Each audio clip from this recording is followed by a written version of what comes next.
人民文娱的朋友们，大家好，我是演员罗云熙。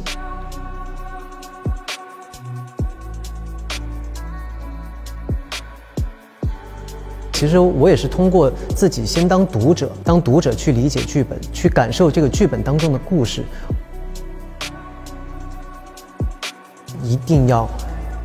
每一部戏比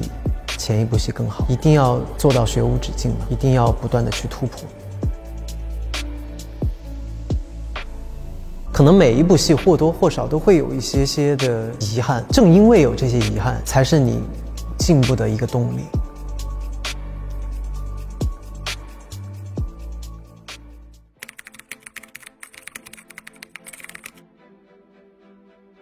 就光拿澹台烬来说，它的不同时期其实都有不同的状态。比如说前期质子的时候，你的服装都是一些比较素色、比较朴素的一点的服装。那这个时候你穿着这种服装，其实就在暗示你是一个吃不饱、穿不暖的人。你从小就受尽了欺凌。像明夜，你通过几个关键词：天界战神、守护苍生，然后战无不胜、英勇善战。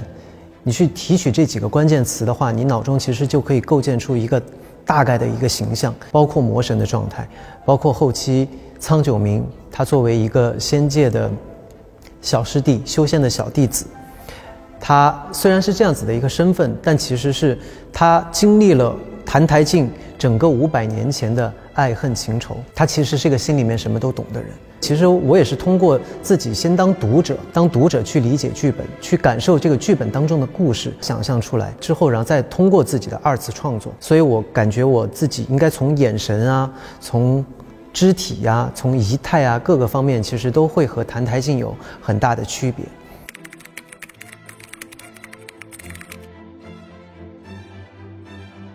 因为我们拍摄的时候有很多都是特效场景，所以需要在绿棚里边然后进行拍摄，所以其实周围什么东西都没有。然后当看到正片特效出来之后，确实是相当震撼的。其实对于在绿幕下面拍摄的话，作为我来说其实已经习惯了，因为几乎每一部戏都会遇到这样子的情况。其实作为演员，这种拍摄的方式你一定要自己去克服掉，就是去习惯这种拍摄的方式，包括可能会有一些想象周围环境的这种心理建设，这个一定是要在前期就做好。除了需要信念感的话，我觉得还需要习惯这种电视剧拍摄的方式。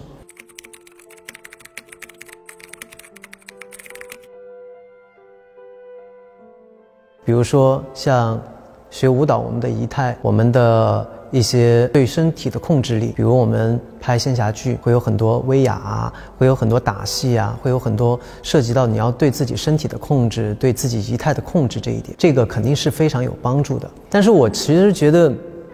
我学舞蹈对于我作为演员来说最大的帮助就是我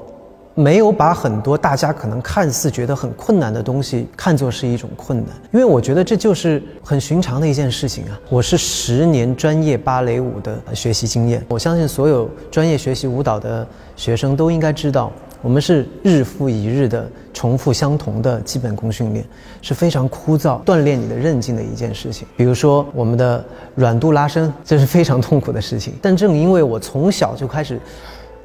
这样子的一种学习生活，所以我就把这种东西其实已经当做了一种习惯。所以可能当我转到演员这个职业了之后，我会发现其实很多大家可能看似说哇这个东西你能不能完成啊，会不会对你来说太难啊，我会觉得这就是很寻常的一件事情啊。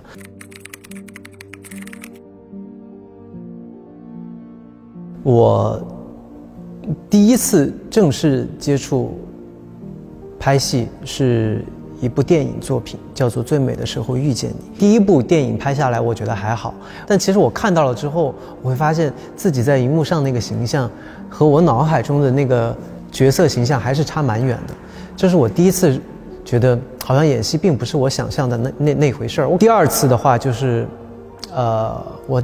第一部参加的电视剧的拍摄，机器啊灯光啊都不是对着你一个人的，你需要自己去找。而且我记得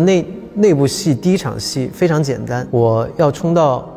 女主的门口告诉她，我说男主正在找你，就这么一场非常简单的戏，我非常紧张，就演得非常不自然。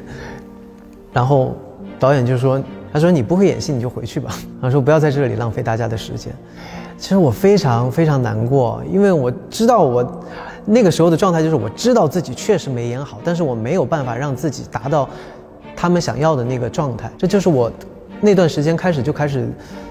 自我怀疑了，你觉得自己是不是适合当演员？但是呢，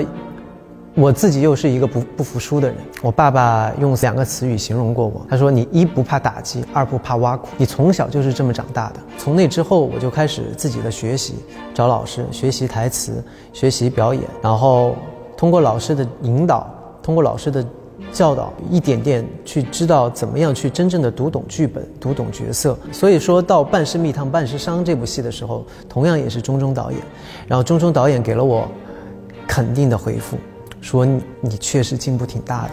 当我听到钟导演这样子一句话的时候，我真的感觉非常的欣慰，也感觉自己之后的演员生涯也一定要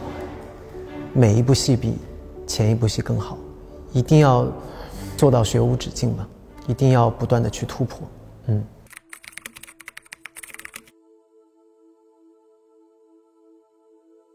其实现在我反过去看从前的自己，我觉得就是表演哈，在曾经的我来看，他就是在演，他就是在想方设法的让自己把剧本上面的文字通过自己的语言肢体表现出来。但是现在的我的话，会发现现在的表演我更多的是在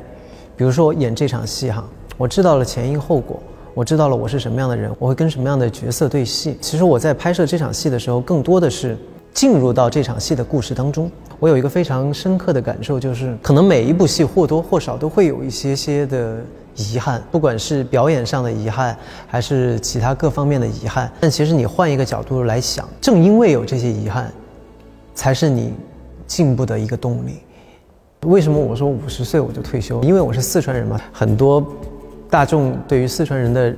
认知就是非常的安逸。在我还在工作的时候，我一定要让自己保持一种激情，保持一种热情，保持一种新鲜感。对，50岁还早着呢，对，是吧？所以即便是我说出了这样子的话，那通过可能这还有几十年的这种工作的时间，我也会改变我的这种态度。对吧？说不定我觉得50岁了，我转向幕后了，我即便是不在幕前去当演员了，我可能也参与到影视剧的制作当中去了。